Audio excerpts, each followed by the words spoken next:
ఆదివారం నల్గొండ జిల్లా కేంద్రంలోని రామగిరి టీడీపీ ఆఫీస్ పక్కన సంతోషిమాత మల్టీ స్పెషాలిటీ హాస్పిటల్ను ఘనంగా రీఓపెన్ చేశారు. ప్రారంభోత్సవ కార్యక్రమానికి ముఖ్య అతిథిగా Nalgonda municipal chairman Burri Srinivas Reddy, Nalgonda Congress party president Gummala Mohan రెడ్డిలతో కలిసి ప్రారంభించారు. అనంతరం ముఖ్య అతిథిగా విచ్చేసిన అతిథులకు హాస్పిటల్ యాజమాన్యం ఘనంగా సత్కరించారు. ఈ సందర్భంగా చైర్మన్ మాట్లాడారు.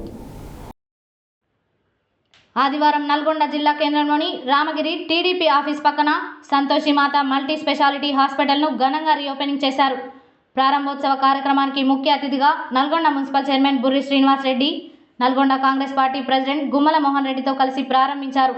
అనంతరం ముఖ్య అతిథిగా విచ్చేసిన అతిథులకు హాస్పిటల్ యాజమాన్యం ఘనంగా సత్కరించారు. ఈ సందర్భంగా మున్సిపల్ చైర్మన్ మాట్లాడుతూ, నల్గొండ సంతోషిమాత హాస్పిటల్ నల్గొండ పరిసర ప్రాంతంలోని పేద మధ్యతరగతి ప్రజలకు అందుబాటు ధరల్లో కార్పొరేట్ స్థాయి వైద్య సేవలు అందించాలనే ఉద్దేశంతో సంతోషిమాత మల్టీ స్పెషాలిటీ ఆసుపత్రిని రీఓపెనింగ్ చేసినందుకు గాను యాజమాన్య బృందానికి, ఆసుపత్రి మేనేజింగ్ డైరెక్టర్ లతీఫ్కు ప్రత్యేక అభినందనలు తెలిపారు.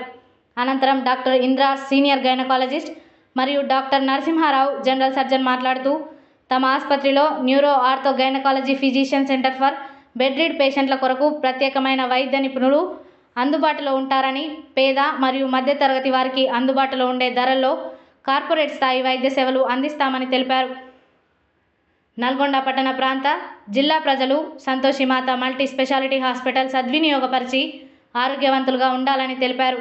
ఈ కార్యక్రమంలో Nalgonda municipal vice chairman Advani Ramesh, ZPTC Vanguri Lakshmaiah, senior gynaecologist Anantha Reddy, doctor KR Chari, managing director general surgeon doctor Narasimha Rao, general surgeon doctor Suresh Kumar, Venugopal Reddy, IMA secretary Nalgonda doctor Ramesh, doctor Y Rama Reddy, కౌన్సిలర్లు ఇబ్రహీం, ఇంతియాజ్, పూల శ్రీను మరియు జమాల్ సాహెబ్ తదితరులు, ఆసుపత్రి సిబ్బంది, కుటుంబ సభ్యులు పాల్గొన్నారు.